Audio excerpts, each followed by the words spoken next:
What's up, y'all? It's your girl, the Nail Magician, and today I'm gonna be doing my most requested video, some French nail art, and I'm gonna call them the Mario Kart nails because that's what they look like, and you can see them right there. Oh, maybe they can be some Elmo nails. Who knows? Anyway, stay tuned. I'm about to glue these tips on, and I'm gonna be right back. Don't go nowhere.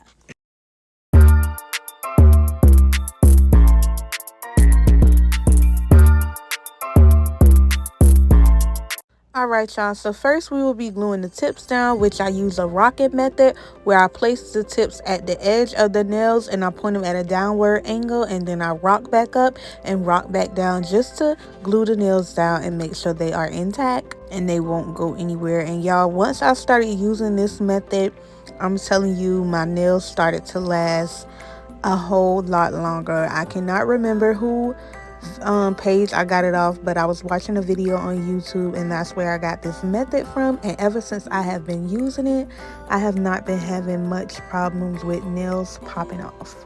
Hardly ever, unless something happens with the glue. Now I'm about to go in and clip the nail. She's going for a medium long look, so that's what we got. I already measured all the nails to make sure everything is equally length. Now I'm going in with my 80/80 grit nail file and I am filing the nails. And I love to do this first because I feel like it helps me at the end with shaping, long as I am able to lay the acrylic directly on top of the shape. I feel like once the acrylic is laid on the shape and we are finished, I do not have to do much filing. And this is how they look, you guys. Perfect. Now it is time to lay the acrylic, you guys, and because it is on the longer side, I would be using the 3 bead method where I put 1 bead in the center, which is the first bead, and I don't do that bead too thick. I do it like just enough to cover the tip so it can leave the free edge thin and not too thick. Then I will place another bead in the middle, which will be thicker because that is the development of the apex, which you can see right here. It will be a little bit thicker than the first bead, and then I will add a small bead to seal the cuticle. And the reason I make sure the middle bead is thick, you guys, is because we are building an apex, and the apex is the strength of the nail, which is very important, and that is the determination of your foundation, because with the great apex you don't have to worry about the client nails popping off. Also, if they hit something, because the strength inside of the apex is thick and strong, you don't have to worry about the nails easily chipping, breaking, or anything. And you guys, you can build an apex that is thick without making it look thick. If y'all want a video on that, let me know and I can show y'all. But you definitely can build a strong apex without it even looking like you just sat and put a whole lot of acrylic in the center. And that is great for the long nails, you guys, because with long nails the apex will be kind of longer and it won't be where you normally center it. But to keep the clients from breaking their nails, because you know how the girls get with long nails, you can just pile that apex up, build it up, make sure you pat it down. The girls is good to go. And the first bead don't have to be as thick as the second bead, because the first bead is just to cover the free edge so it won't be as thick on the ends and give it that solid foundation. And I place the second bead at the cuticle and I bring it down to mend the beads together, and then I also place a third bead in the center just to give it the strength in the apex that's needed so the nails won't break. And this is how the foundation look, you guys. Then I go in and I shape them and they come out looking like this. And because I shaped the tips beforehand, I didn't have to do much shaping. I just basically shaped the size and filed the top. Then I go in with my 5-in-1 drill bit and I just clean off the free edge and give it a C curve. And then I go around the cuticles, sealing them, and I will run the drill across the top about 2 or 3 times just to get that gritty layer off so it can be more smoother when it's time for us to paint, baby. Let's get it. This is what we have. Shape, baby. Nobody playing with them.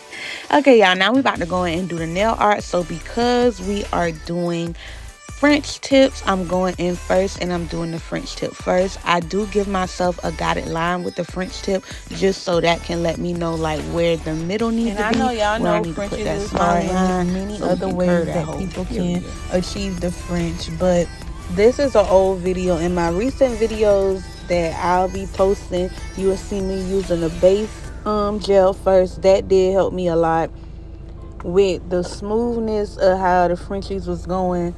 But it's not really a right or wrong way to do French tip. I just think long as you can get it looking good and that curve in the middle and it's Frenching how it's supposed to French, everything should be okay.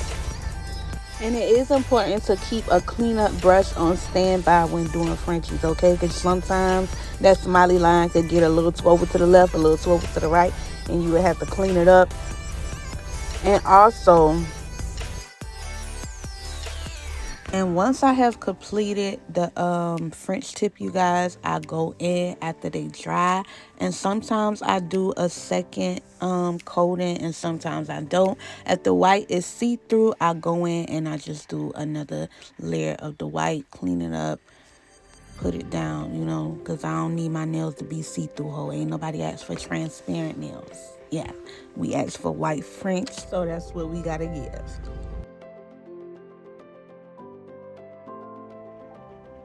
Now I'm going in and I'm doing the nail art, you guys. Y'all can't even joke with me. Them Frenches look good, though, for real. Yeah. And I will be putting a picture up here so y'all can see as I go along, so y'all can see why I'm doing what I'm doing. But with nail art, you guys, I mainly do the shapes I can do first. Like, I get that outline and I get it out the way. And then I go and do, like, the little add-ons and stuff to it, like the X's, get those out the way. That was an issue. Get the now we are doing the finger, y'all, and I know it looked like I knew what I was doing, but I didn't know what the fuck I was doing when it came down to that finger. And here we are getting the outline again, another outline with the red. Those are where the red little Marios are gonna be, or whatever these things are called. And there where the blue gonna be, and we gotta get them X's in for sure.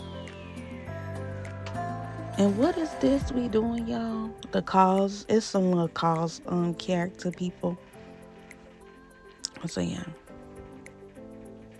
you gotta get them X's in there, because it wouldn't be no KAWS nails without the X's. I mean, come on. But the finger was pretty fun, you guys. I mean, once I figured out what I was doing. That's why I say I get the outline first, yeah. I'll figure all that out when the time comes. Then we're going to put the eyeballs on those, put the little scratches around the X's. And y'all, if you want to add like details or indentation to anything, make sure it dry first so you can really get that effect you want and it won't mess up. You get what I'm saying? And then after that is completed, I go around with the outline and put the outline around them. And y'all, we finished, and that's how they look. Tell me I ain't just cute them. Yeah, y'all, they look real good. Ain't no lying, ain't no bootlegging. Y'all, make sure y'all subscribe if y'all down with the tribe. Peace.